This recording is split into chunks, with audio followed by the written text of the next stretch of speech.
want to talk about cultural anthropology and the whole concept of cultural relativity.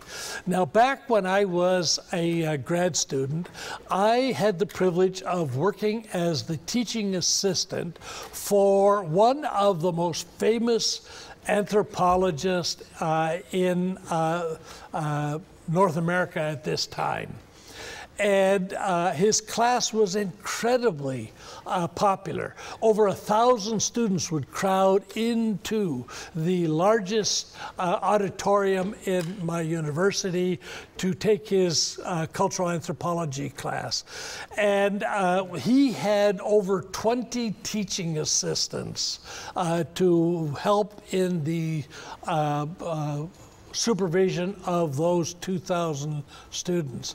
And so I was there with them, and he turned to us all and he said, listen, he said, my driving goal in this class, if the students don't get anything else in this class, I want them to be able to walk out of here convinced of the legitimacy of the concept of cultural relativism.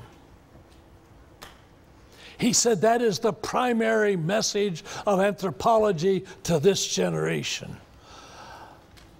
And I thought, whoa,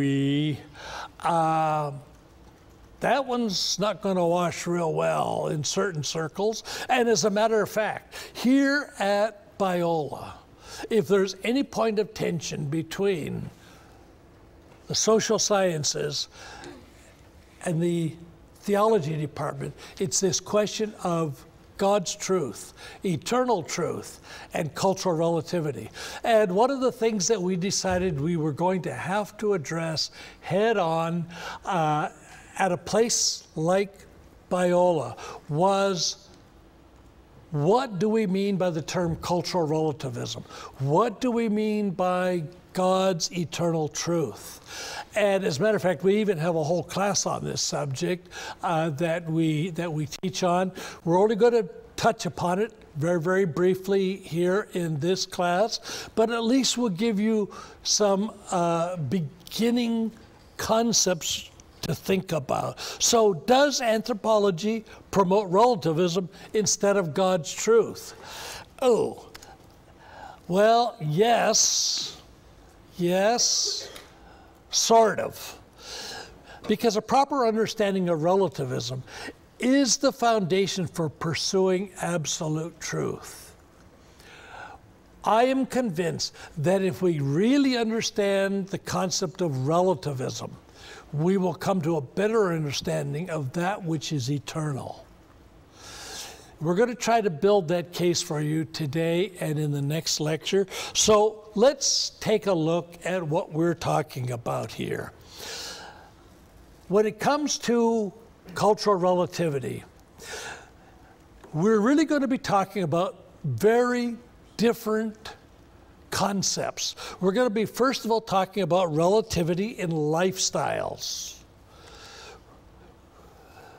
We're going to be talking about relativity in anthropology. And we'll also be talking about relativity when it comes to morality.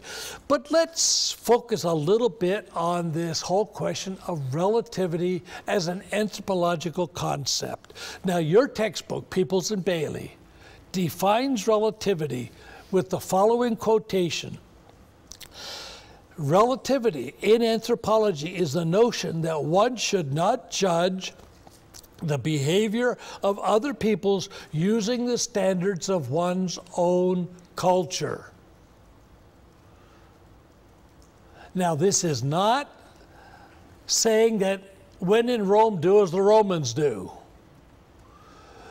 What it does say is, when in Rome, don't judge them according to what we do in the U.S.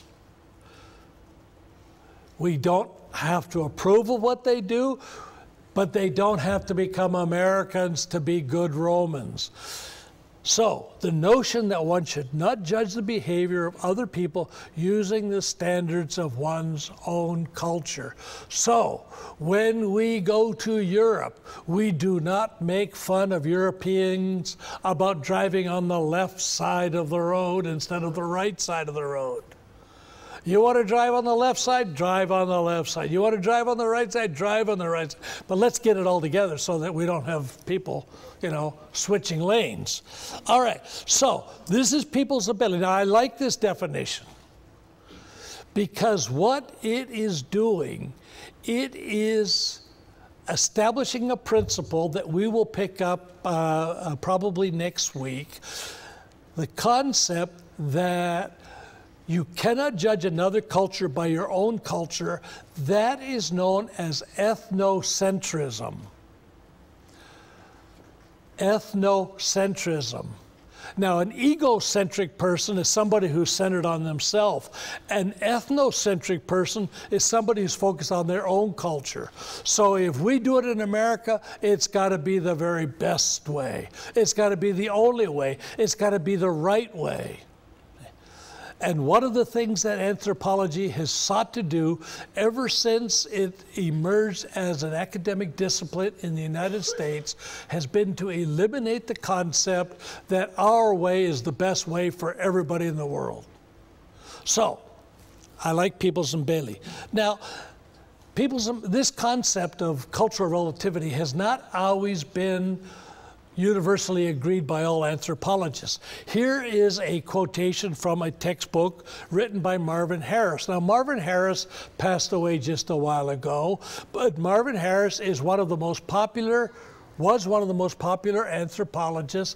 He has written some of the most outstanding anthropology textbooks. Students love his textbooks, but here's what he said.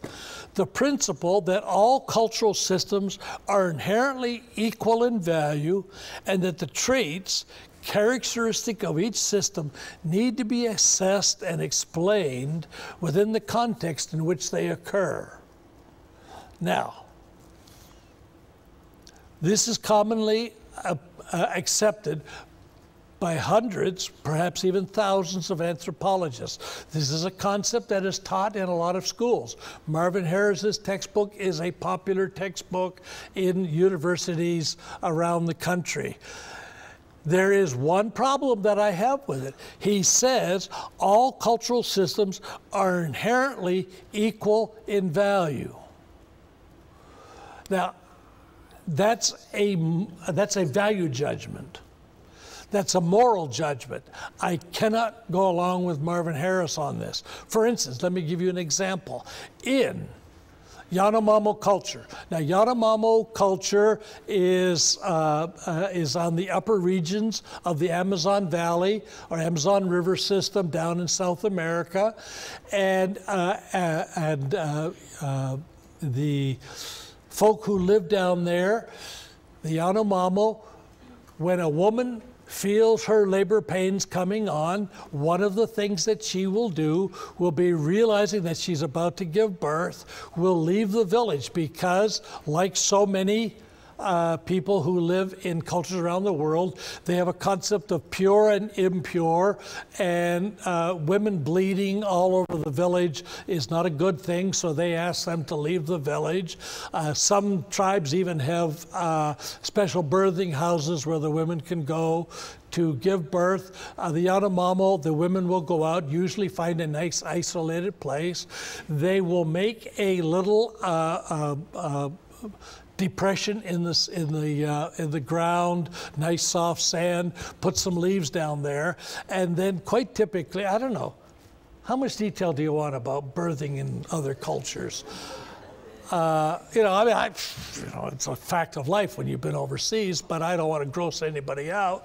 But typically, the women will give birth in a squatting position. They will just squat down over this little birthing nest that they've made and push. See, and sometimes they'll have a friend come along and kind of hold on to them, especially if it takes a long, long time. But they will finally push the baby out, and when the baby then finally emerges, and it will be down there in all the leaves. And the first thing the mother will do will be to take some leaves and wipe the baby down and check it out. Now, she will not touch the baby. She will only use leaves or a stick, and the first thing she will do is to check to see if it is physically whole. If it's got any birth defects, if it's got a crippled arm, if it's got any kind of deformity, she will look at it and say, she'll make a value judgment. The value judgment will be, this child has a physical deformity. This child will not live to adulthood. This child will be a constant drain on the resources of our community. This child will be a constant threat to our security.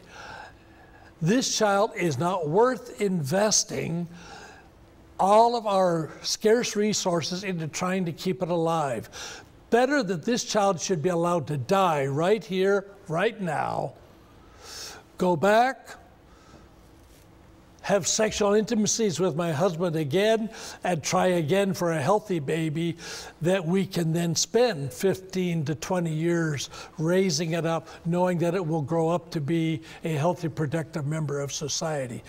Better to let the child die quickly than to suffer years of suffering as it grows up and ultimately will end up dying because it cannot fend for itself. Now, that's a value system that's typical of the Yanomam. It is infanticide.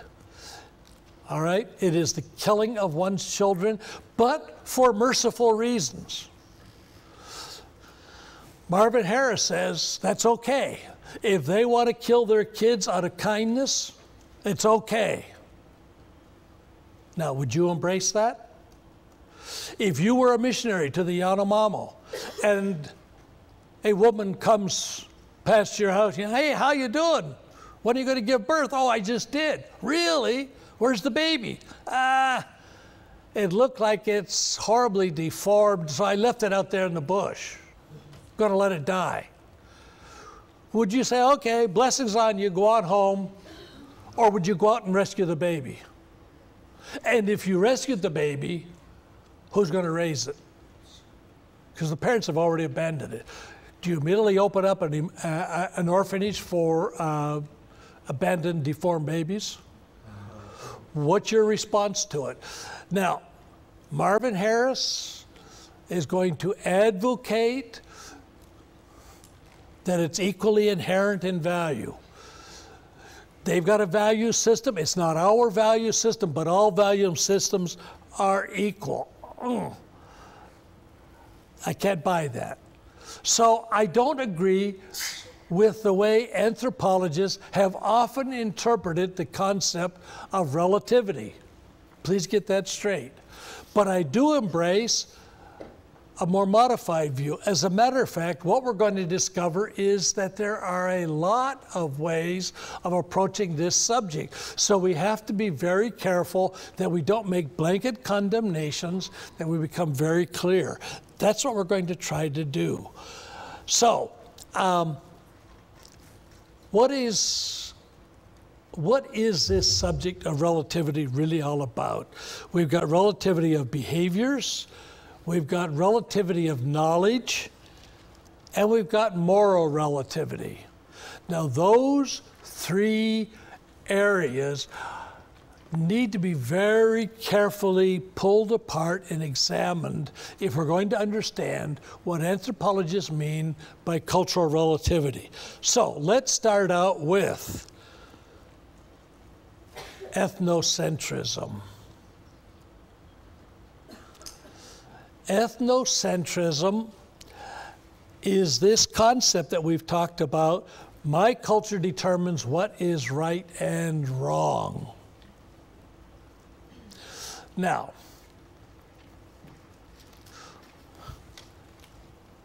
we step back a couple of paces here. Relativity of behavior. Relativity of behavior. back in the days of the apostles, civilized people in the Roman Empire dressed in a very peculiar way that was typical of the Mediterranean region. Men wore skirts. They did. What did a Roman soldier wear? Well, we call it a toga, but it's really just a short dress, short skirt. Well, it was. And scholars wore long dresses.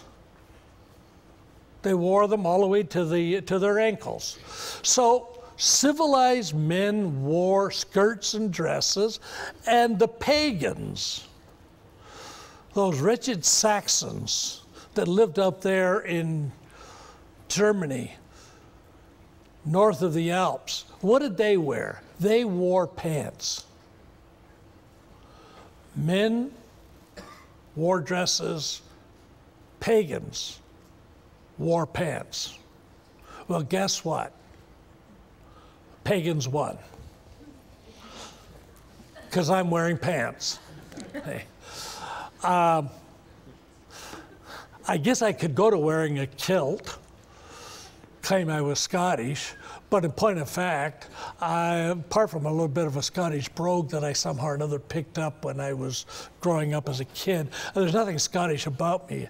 I'm as far as I can tell, I'm from a long line of English peasants, and we didn't have anything to do with those wild Celts up there north of the Hadrian's Wall. As a matter of fact, if I get the picture right, my early relatives had to build a wall between us and the Welsh, who were really wild people, and then we had to build another wall to protect us against the Angles, who kept coming from the east. It was a tough time to be a farmer back in the 1300s, 1200s, or earlier. But in any case, here's relativity of behaviors. We all have them. And you say, oh, well, you know, what's the big deal? Well, let me ask you this. Is anybody here left-handed? Okay. I bless you, you know, because back when I was a kid, being left-handed was a curse. I don't know. Did anybody ever try to make you right-handed, you lefties? You know what? I mean, in my day, when I was growing up, they used to tie kids who were left-handed, they used to tie their hands behind their back so they couldn't use them, force them to become right-handed. Because southpaws were, well, there was something wrong with them up there. And so they were criticized. And I remember sitting at a dinner table one day with a bunch of my cousins and my uncle and his family. And we had a piece of meat and potatoes, you know, typical Midwestern meal. And so I took my fork and I stabbed my meat in a typical American fashion. You take your fork in your left hand, you turn it upside down, and you stab your meat. Then you pick up your knife in your right hand and you cut off a piece. Now, isn't that how we eat meat? Okay, think about it. And then I took my fork with my meat in it and stuck it in my mouth to eat it. And one of my cousins said, "Is that blankety blank kid left-handed?" Left-handed, because I had my fork in my left hand. So I quickly looked around, and I discovered that there is a proper way to eat meat and potatoes in American culture. Fork in the left hand, upside down, stab it into the meat, pick up your knife with your right hand, cut it, put the knife down, switch the fork back into your left hand, turn it over the proper way, put it into your mouth and eat it, then get some potatoes or peas or whatever, never together. Peas do not belong on the same fork with white potatoes, so mashed potatoes, then peas. Now it's time for meat. Hand, switch, turn it upside down, cut, put the knife down, switch it back, piece of meat, white potatoes, peas and corn, and so we eat. That's the American way to use cutlery. But if you're in Australia, how do you do it? Ever been to Australia? Anybody here have been to Australia? Okay. Fork on the left hand, upside down, down into the meat. Cut off a slab of meat. Then you take the knife and you get some mashed potatoes and you scoop it up behind the meat dam that's been created on the edge of your fork. Then you get some peas and you scoop them up and kind of tap them down inside of the mashed potatoes to hold them in place. And then meat, potatoes, peas, all upside down, right into the old. That's how you eat in Australia. I mean, those folk know how to get it down, man. It's the pitchfork approach to eating. And they know how to use that pitchfork. Some people are what we would call ambidextrous. They can do both left and right. And as a matter of fact, you can even buy a special glove that's ambidextrous. It's got an extra finger in it so that you can switch from left hand to right hand without having to throw off your glove. So we've accommodated to a lot of ambidextrous folk. But this is, now, you go to Indonesia. I actually had soldiers come to our part of Indonesia, and they looked at our forks and said, "What's this for?" They don't eat with forks. They haven't eaten with a fork in their entire lives. They eat with spoons.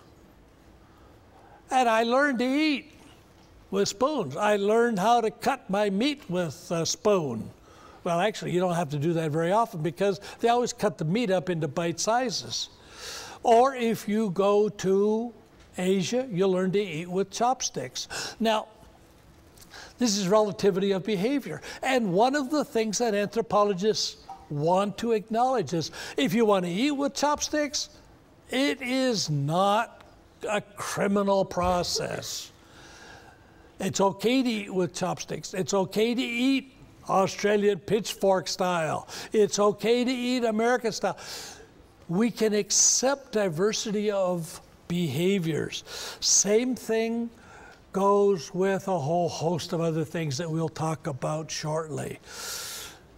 We also want to talk about relativity of knowledge and moral relativity. But let's talk about the varieties of relativity. Let's move on to ethnocentrism. In one sentence, I'm trying to take a complex concept, reduce it to one-liners for your learning ease. My culture determines what is right and wrong. If we do it in America like this, everybody needs to do it. We need to tell the whole world how to live. A lot of folk like that. It's one of the reasons why a lot of people in the world hate tourists. Because the first thing tourists do when they show up is, oh, this is terrible. We don't do it like this in America. And so what do tourists end up doing? They build American hotels all around the globe so that you can live in a little slice of America while you're overseas. So you go to Jakarta and you stay in the Hilton. And if it weren't for a few Indonesian waiters, you wouldn't even know you were overseas, because they do everything according to American standards. And McDonald's. And a whole lot of other restaurants all try to serve American-style food, although every now and again they'll give it a regional flavor by changing it a little bit. But This is ethnocentrism. There is also what we call extreme cultural relativism. Extreme cultural relativism is that position that's been held by people like Marvin Harris that we just talked about. Extreme cultural relativism says every culture sets its own standard of right and wrong, and that's okay. So it's okay to burn widows on a funeral pyre along with their dead husbands. It's okay to kill kids that are deformed. This is what motivated Hitler and the ultimate solution to the race problem in Europe. Every culture can determine what is right and wrong, and we should just keep our mouths shut. Extreme cultural relativism. There's also what we call meta-ethical relativism. Now, meta-ethical relativism is going to try to do something quite different. Anybody here know what the Nuremberg Trials were? One, two, three, a few. Okay. The Nuremberg Trials were conducted by the Allies after the defeat of Germany. And the leaders of the Nazi government and the military were held to a standard of accountability. And that standard of accountability was promoted at this time in the history of the Western civilizations that says there must be a universal standard of right and wrong. Now, what were the Nazi leaders accused of? Sins against humanity. Nobody had ever figured out what that was. Sins against humanity. But we decided there needed to be a universal standard of right and wrong. And from that point on, from the Nuremberg Trials on, a little sloppiness before and afterwards, but they did begin to set up a universal declaration of human rights. And the United Nations established a set of guidelines called the Universal Declaration of Human Rights. This was published by the United Nations. It was written by, anybody happen to know who was one of the chief architects of the Universal Declaration of Human Rights? It was a woman, by the way. Who? Eleanor Roosevelt. How come a guy knew that and you gals didn't? What's the matter with you women? Oh, dude, don't you stand together in solidarity? No, Eleanor Roosevelt, and she was a remarkable woman. There's no question about it. And she established this. Now, not everybody's bought on to the UN Declaration of Human Rights. Islamic cultures have established a declaration of Islamic human rights because they believe that the UN Declaration represents too many Christian values and too many Westernized values. And so they have established their own set of, but they are still doing the same thing here. They are trying to establish a universal standard of right and wrong by which all cultures must be expected to determine their behaviors. There's also what we would call biblical absolutism. Now, when it comes to biblical absolutism, we are going to take the position, again, trying to reduce it to a one-liner here.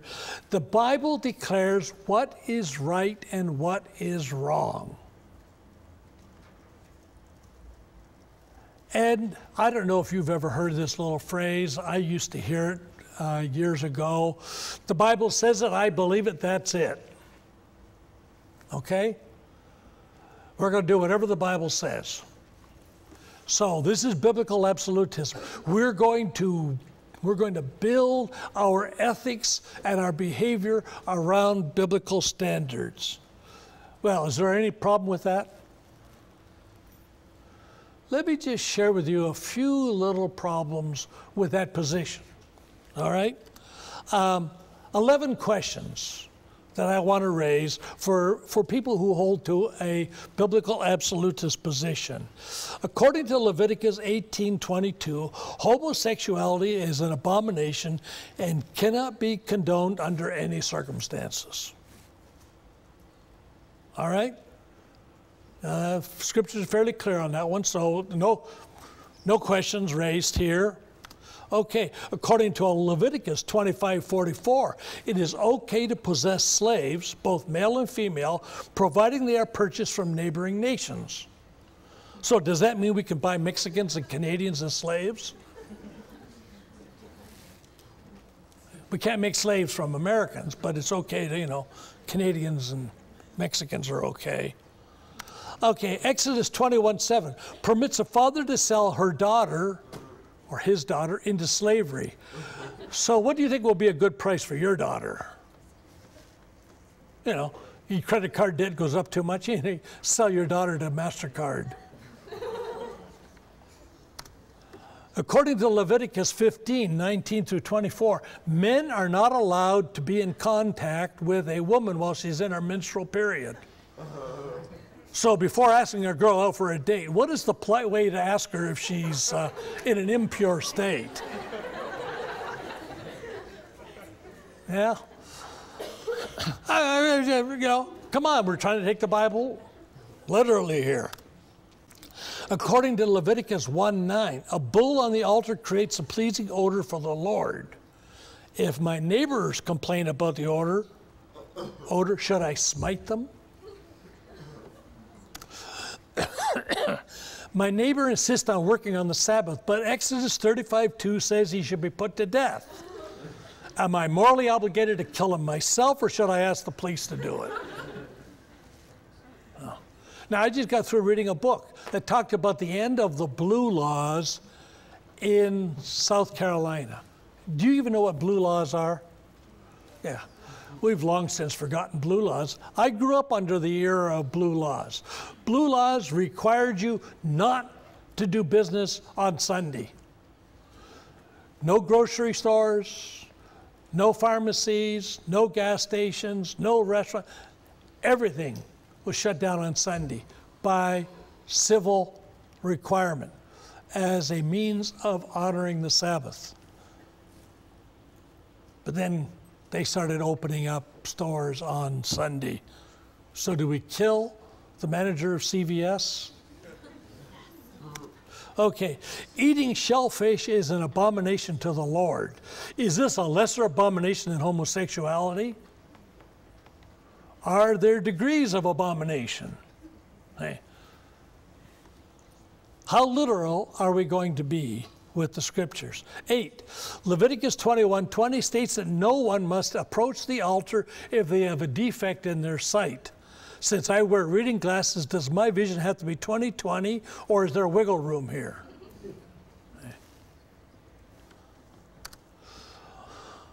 Most of my friends get their hair trimmed, including the hair around their temples, which is forbidden. So how should they die, and should their barber also be put to death? According to Leviticus 11:6-8, we are not allowed to touch the skin of a dead pig or we'll become unclean. Can we still play football if we wear gloves? All right, and the last one. Farmers are not allowed to plant 2 different crops in the same field. People are not allowed to wear garments made from 2 different kinds of thread, that is, cotton and polyester. And people are not allowed to curse. So, is it really necessary to go to all the trouble of getting the whole town together to stone them? Couldn't we just burn them to death at a private family affair? Now, as you can tell from the tenor of all of this, these are a little bit of levity associated with trying to understand what the Scriptures command. And we all look at these and say, oh, but that's Old Testament stuff. We don't have to do the Old Testament stuff anymore. Oh, well, I've just given you a list of 50 things the New Testament says you're to do. Let's see how well you do on New Testament commands. You might be able to dismiss the Old Testament ones with a little bit of levity. But you know what? We have actually tried to build entire civilizations, social systems around Old Testament laws. The Reformers did it. The Puritans did it when they came to America. The Mennonites are doing it today. There are a host of Bible-believing Christians who want to use these kinds of standards to create a godly society. And the question is, how do we use the Bible as a guideline for daily social behaviors? This is one of the questions I believe that a course on understanding of God working through culture can help us to work through. So, we can move on to a fifth position that I am calling critical relativism. Critical relativism. And in case you're wondering where I stand, I am down here toward the bottom of critical relativism. In other words, I accept a certain degree of relativism is acceptable, even biblical, but it must be done intelligently, consistently, and according to biblical principles. And in this position, I'm going to suggest that a loving relationship to God and to man establishes what is right and wrong. Now, while I was on my cruise with my wife, and while I was waiting for her to finish touching up her hair before we would go out for our day's activities, I was reading a book called Resident Aliens, written by Stanley Hauerwas. He is a Mennonite, a pacifist, and he's very, very strongly opposed to use of violence and to the authoritarian role of civil governments. But he has written this book, Resident Aliens, and says, our job as Christians is to commit to the church, commit to pursuing godliness and to living out that godliness as members of the body of Christ. It is a very powerful book, also I found highly unsatisfactory, because in principle he's right on. In detail he is sorely lacking in what that all means. But you know what? I like what he has to say. We begin by saying, love God with all your heart and soul, and to love your neighbor as yourself. This is the essence of critical relativism. We'll talk some more about that. Well, what are the implications for anthropological research of these various positions? The goal of anthropological inquiry is to describe the practices of a particular people without imposing one's own values. This is what we've got to do. Describe the practices of a particular people without imposing our own values. Can we become true scholars in this sense? Now, this summer, I wrote a paper that I was going to present to a conference of anthropologists overseas. It turned out that I was unable to present the paper, so I'm going to have to revise it and see if I can't get it published. But the question I raised was, can Christians be objective scholars? Can Christians be responsible anthropologists? And I raise a number of interesting methodological issues. But this is our goal, to be able to understand other people's value systems without imposing our own. Let me tell you a couple of little stories about how some of this impacted my own life. A number of years ago, I had received an invitation from Biola to come down and to apply for a teaching position here at Biola, which I did, and they accepted. They decided that I might make a contribution to the growing department here at Biola. So we had to move down from Santa Barbara. I had been teaching at that other school up there that we all know as Westmont College. And so I'd been teaching at Westmont and at UC Santa Barbara. But I took the position down here. So my wife and I came down, we looked around, and we finally found a nice little apartment in the city of Orange, right down the freeway here. And so we found this little place. And I don't know if any of you have ever been to the city of Orange, but Orange has a circle in the middle, and they've got all these little shops, and they're all turn-of-the-century style houses. And it's a cute, quaint little town. And so come a Saturday morning, she and I decided we'd walk around and look at all the old houses. So we went down and walked around the circle, looked at all the old houses, and then we went into a restaurant that was just off of the circle there to have our breakfast. And we were shown into the booth and sat down, and I remember my wife got a bowl of fruit and some yogurt, and I got the heart attack special, you know, the fried eggs and omelet and hash browns, you know, toast with butter all over it, you know, all that good stuff. And we were feeling pretty good. We were starting out a whole new phase of our lives, a whole new career, and we're enjoying this marvelous breakfast in our new town. And then I heard off in the distance, actually not too far, I heard the unmistakable roar of Harley Davidsons. Now, if you know anything about bikes, you know the Suzuki whine, you know the Honda growl, but there's nothing quite like, you know, Harley Davidson, you know, that thump, thump, thump, thump, thump. And I heard the Harley Davidsons pull into the parking lot.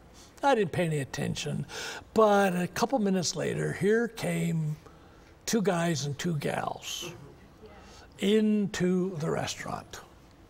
And I got their leathers on, their helmets, you know, the gloves, stuff all over their jackets, you know, and I thought, okay, this is interesting. And they walked in, and they walked up to the maitre d', and he came out and he greeted them warmly and you know, welcomed them back. And I thought, oh man, we're in a biker bar. We picked the wrong restaurant. You know, bikers come here. You know what they do? You know, they gouge your eyeballs out just, you know, just for dessert.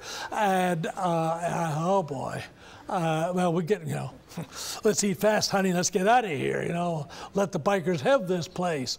But he handled it very nicely. He led them over, and he put them in a booth right across the aisle from where we were sitting. And I'm sitting there looking out, and there they are. And I'm thinking, okay, don't make eye contact, you know, because eye contact is always seen as a challenge, you know. Even dogs know that, you know, you always look down. So I decided I'm not going to look, you know. And so they start stripping off their leathers. And the guys slip in first, and then the gals, they start stripping off their leather jackets. And one of the gals, she's, how do I want to put this daintily? She's healthy. You know, a lot of health there. And she's got a tattoo on her very ample arm. Now, hey, a lot of you got tattoos. That's no problem. I don't set my own values on you. You know, you want tattoos, tattoo away. She's got a tattoo here. And I'm trying not to look because I don't want the old eye to go, skipping across the table. But something caught my attention. I decided I got to look. I'll just use one eye, that way I still have one when it's over. There was a big cross on her arm, and it said, "Jesus is the way." Now I got to look. And all across the back of her t-shirt, it says, "Bikers for Jesus." Now, come on, I just swung down out of the trees. I've just come home from living 20 years in the jungle. I've never heard of Bikers for Jesus. Bikers for Jesus. So she slides in, and I'm, honey, look at that. Look at that. Bikers for Jesus. And so sure enough, they order up their food, and then they whip out these big leather bound books out of their bags, and they open them up, and it's their Bible. And they start having a little Bible study right there in this restaurant. I'd like to think, but that was an embellishment, that they were smoking away and dropping cigarettes into their Bible, but they really weren't smoking because the no smoking ban had already gone into effect. But, I don't want to embellish the story too much, but there they were, having a little Bible study, these Bikers for Jesus. So I, went out, came back here to Biola, and checked out the website, and sure enough, there was a Christian biker group that had their headquarters just a few blocks from where we lived. Oh, that's interesting. Well, okay. So much for that story. We went on a couple more weeks. I finally got my first paycheck from Biola. Oh, the famine is over. We can now celebrate. I've got a paycheck. So I decide, come Sunday morning church, that I'm going to take my wife out for a lovely Sunday after church dinner. So I said, okay, let's go out for dinner. You don't want to go to church, come home, have to fix Sunday dinner. Let's go out to a nice meal. So we stopped at the local Denny's. Yeah, I know. It's a Biola salary. What'd you expect me to do, take her to the Red Lobster? We went to Denny's. And once again, they let us into a nice little booth. And I looked out there into the center of the dining room, and there was this long table with about 12 to 18 people sitting around the table. Now, these are Christians. There is no question about it. And I can tell they're Christians because underneath their chairs, they all have their Bibles. And they brought them into the restaurant. And they got them in these little doily covers, that are all hand-stitched and lacy and fluffy and pink and stuff. Oh, yes. And they're study Bibles. They're not just regular old Bibles. They're all written up there with the study notes and everything. These are Christians. They've come from church too, just like us. We're at home. We're with our kind of people. And then I look at all of them, and oh, you can tell from first glance that they're Christians, because the women all have their hair fixed just so immaculately. And they've got makeup that would make Mary Kay proud. I don't know, do you remember Tammy Faye? None of you? Tammy Faye was the evangelist's wife. You couldn't say anything for the pancake, you know. But anyway, but these women were well coiffed, and they had, you know, not a hair out of place, eyes made up. I mean, they had really spent some time on their faces that morning. And the guys, you couldn't help but love the guys. One guy had a baby blue sport jacket on. I remember that. It was envious.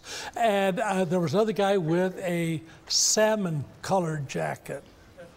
And pure polyester, there was no question about it.